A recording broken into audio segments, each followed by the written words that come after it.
In the entire history of the United States, consumers have never been in so much debt, and that would not be a crisis as long as the vast majority of us were regularly making our debt payments.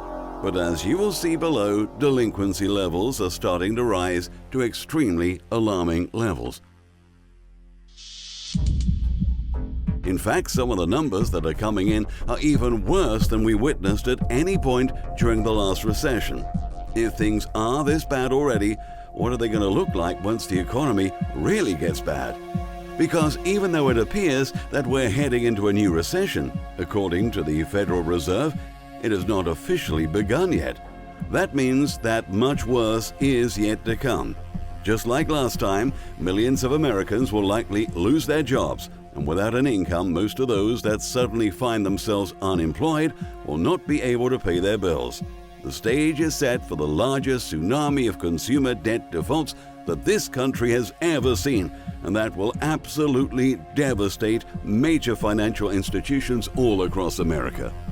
If you think that I am exaggerating even a little bit, please read over the following list very carefully. The following are 12 statistics that prove that the U.S. is facing a consumer debt apocalypse. Number 1. Consumer debt in total hit a little more than $4 trillion, the largest amount ever as of December, according to the latest data from the Federal Reserve. That includes auto loans, student loans, personal loans, and credit cards, but not mortgages. That has never happened before in all of U.S. history. 2. When you throw in mortgages and all other kinds of individual debt, U.S. consumers are now $13.5 trillion in debt. It was also the 17th consecutive quarter with an increase in household debt, and the total is now $837 billion higher than the previous peak of $12.68 trillion from the third quarter of 2008. Overall household debt is now 21.2% above the post-financial crisis trough reached during the second quarter of 2013. Number 3. A whopping 480 million credit cards are in circulation in this country. That number has shot up by nearly 13% since 2015. The increase in credit card balances is consistent with seasonal patterns, but marks the first time credit card balances retouched the 2008 nominal peak, according to the report.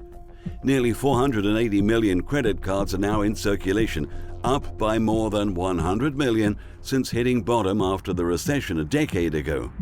Number 4. U.S. credit card debt hit $870 billion, the largest amount ever as of December 2018, according to data from the Federal Reserve. Credit card balances rose by $26 billion from the prior quarter. Older Americans are holding a significant portion of credit card debt, with those over age 60 accounting for about 30% of the total.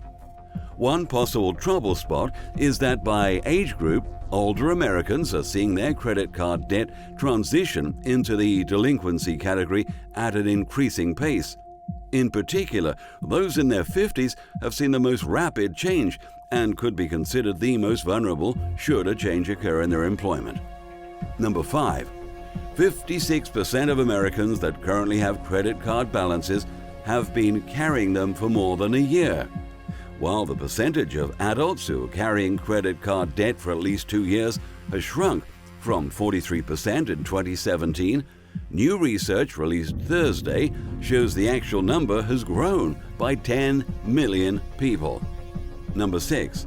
About 37 million credit card accounts were marked as seriously delinquent in the fourth quarter, meaning they were 90 or more days past due, an increase of 2 million from the same period a year earlier. While delinquency rates overall remained relatively low, economists say the steady increase among credit card users poses risks to certain populations. Number 7. Americans now owe a total of $1.3 trillion on their auto loans. That's the total amount of auto loan debt in the United States today, representing a $584 billion increase over the level in 2010. Break that down, consumer by consumer, and it's a bit alarming to learn that according to a Federal Reserve report, some 7 million American consumers are 90 days or more behind on their auto loan payments and potentially facing repossession. Number 8. At this moment, more than 7 million Americans are delinquent on their auto loan payments. The figure has already surpassed what we witnessed during the peak of the last recession by almost 1 million. Alina Frierson painfully recalls the day her car was repossessed. "We were devastated. I was devastated," she says.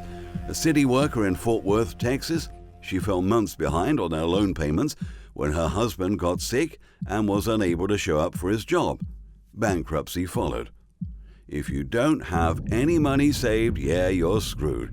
You're out on the street or you're walking, Frierson said. Number 9. The total amount of student loan debt in the United States has reached the $1.5 trillion mark. Over the last 10 years, that number has more than doubled.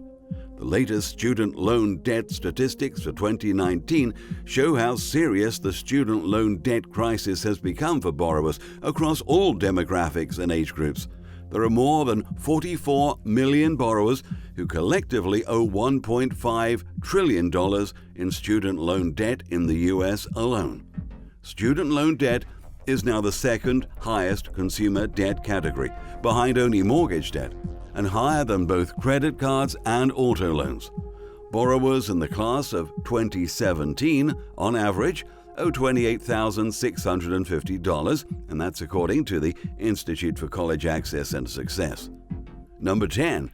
Right now, more than $166 billion in student loan debt is considered to be seriously delinquent.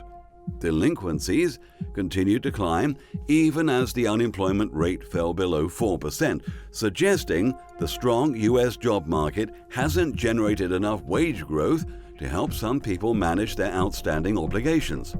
Income levels for graduates, quote, are not necessarily high enough for debt payments overall, unquote, said Ira Jersey, Bloomberg Intelligence interest rate strategist. Ira continues, saying, if you have a choice to pay your student loan or for food or housing, which do you choose? Number 11. Millennials are now more than $1 trillion in debt. No generation of Americans has ever been deeper in debt at this stage in life. Many young adults are absolutely drowning in debt, but the composition of that debt is quite different when compared to previous generations at a similar point in time.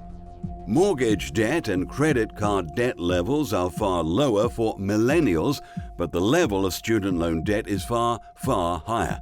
According to a 2018 report from the St. Louis Federal Reserve Bank, mortgage debt is about 15% lower for millennials, and credit card debt among millennials was about 2/3 that of Generation X.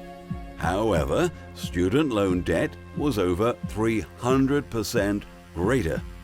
Number 12. One recent survey found that 78% of Americans are living paycheck to paycheck. Suffocating debt levels are a big reason why that figure is so incredibly high. Since so many Americans are living paycheck to paycheck, that means there is very little room for error. During the last recession, large numbers of Americans immediately began getting behind on their bills once they were laid off, and we saw mortgage defaults rise to unprecedented levels. Sadly, we haven't learned from our past mistakes, and millions upon millions of Americans will find themselves drowning in an ocean of red ink once again during this next recession. But even if you're not living paycheck to paycheck, carrying credit card balances is a very unwise thing to do. Most Americans don't realize that if you only make the minimum payment on a credit card every month, you can end up paying more in interest than you did for the original purchases. The following comes from USA Today. If a credit card borrower only made the minimum payments on $5,000 worth of debt, for example, they'd be in debt for more than 18 years and would end up paying $6,372 in interest based on national average interest rates, and that's according to Ted Rossman, industry analyst for creditcards.com. If you keep playing this game, I promise that you will never get rich. Instead, the only people that will be getting wealthy will be the people that are receiving your debt payments. Credit card debt is one of my pet peeves.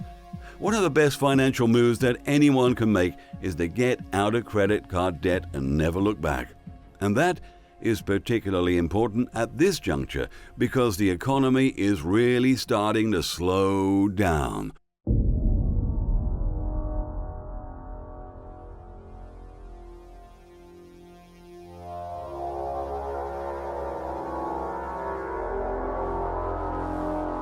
Compared to last year, U.S. job cut announcements were up 117% in February.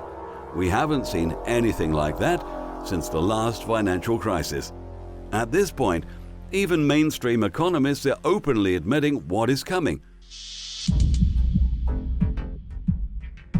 Mark Zandi, the chief economist at Moody's Analytics, sounded downright gloomy in his most recent article. The economy is throttling back, way back.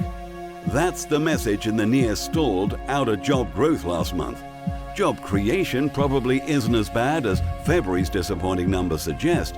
Unusually poor weather played a role in limiting job growth to just 20,000, but it is weaker than just a few months ago. Businesses are nervous and sentiment is at risk of breaking if anything goes wrong. And plenty could go wrong. A recession could materialize swiftly if businesses lose faith, and there is a good chance they will. And when the next recession strikes, things are going to get very, very rough for U.S. consumers. A consumer debt apocalypse is coming, and it's going to be incredibly painful.